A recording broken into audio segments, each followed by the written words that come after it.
Pernahkah kamu bertanya, mengapa Banten sering dijuluki kota santri? Julukan ini bukan sekedar nama, tetapi lahir dari sejarah panjang yang membentuk masyarakatnya. Di ujung barat Pulau Jawa, berdiri Banten. Wilayah yang sejak dahulu dikenal sebagai pusat perdagangan sekaligus tempat berkembangnya ajaran Islam.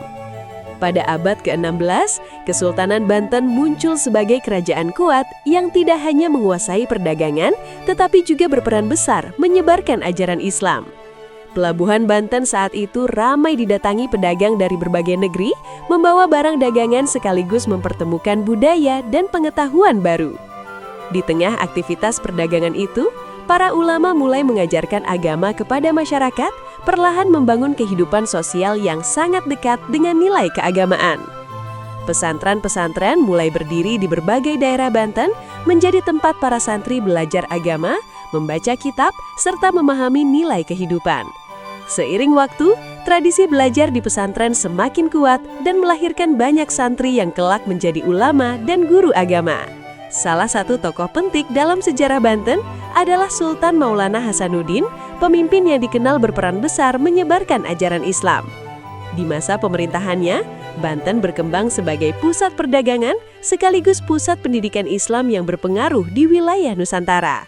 Sejak masa itulah, kehidupan masyarakat Banten sangat dekat dengan pesantren dan para ulama, hingga akhirnya muncul julukan yang kita kenal sekarang.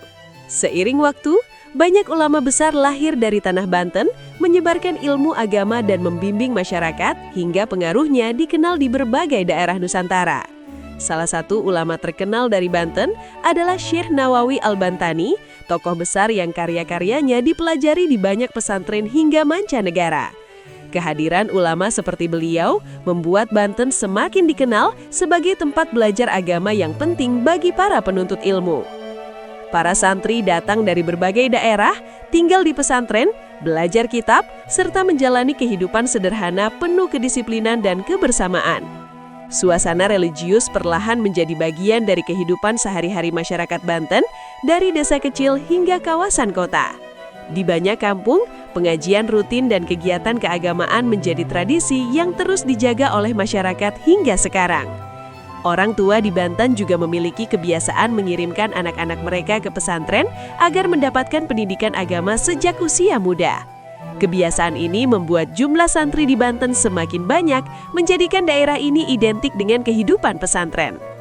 Budaya menghormati ulama dan guru agama juga tumbuh kuat, membentuk karakter masyarakat yang religius dan menjunjung tinggi nilai moral.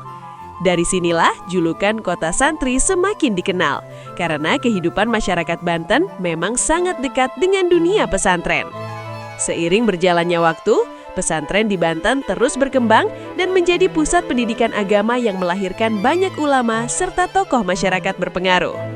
Kehadiran pesantren tidak hanya mengajarkan ilmu agama, tetapi juga menanamkan nilai disiplin, kesederhanaan, serta tanggung jawab dalam kehidupan sehari-hari.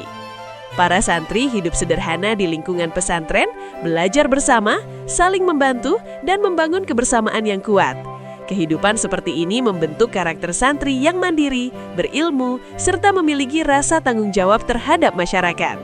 Karena itulah, banyak masyarakat menghormati para santri dan ulama yang dianggap sebagai penjaga nilai moral di lingkungan sekitar.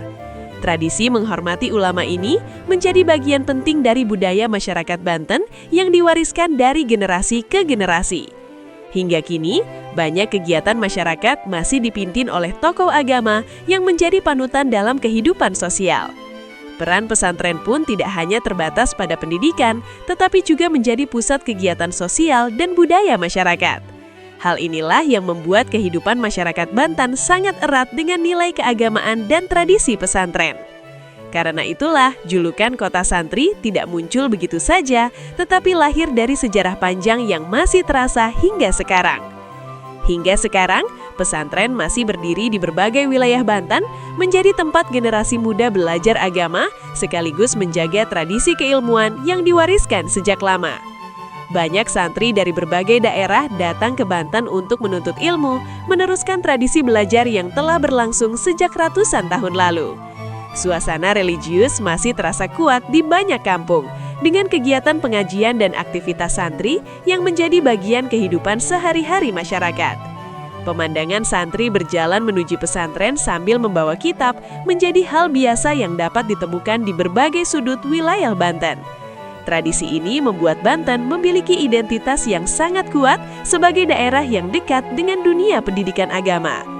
Dari masa kesultanan hingga zaman modern, pesantren tetap menjadi bagian penting dalam membentuk karakter masyarakat Banten.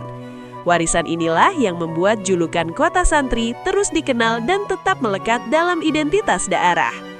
Kini kita bisa memahami bahwa julukan tersebut lahir dari sejarah panjang, tradisi pesantren, serta peran besar para ulama.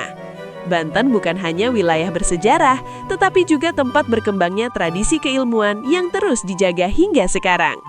Jika kamu suka cerita sejarah seperti ini, jangan lupa like, tulis komentar, bagikan ke temanmu, dan subscribe channel Narasi Negeri.